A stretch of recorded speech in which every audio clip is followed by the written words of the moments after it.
Ano, tawag dyan. Alam niyo na ba yung 4-day cycle? Hindi. Discovery, dream, design,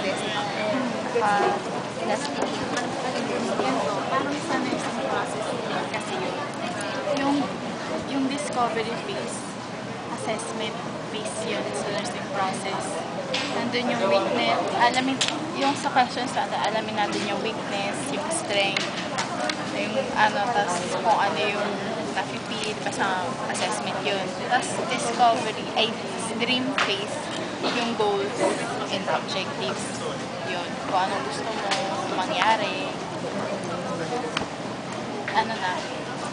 Design, planning. Ayun na, yung planning pa yan, sige.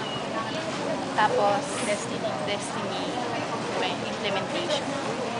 Sige, discovery phase muna tayo.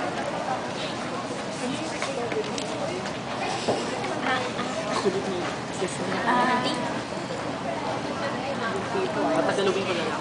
Oo, sige.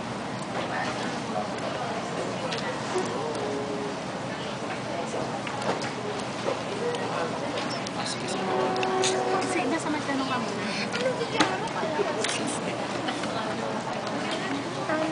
Napapost ba ito? Mag-intro ka muna. Nag-intro na ako. Binidyo mo na ba? Oo.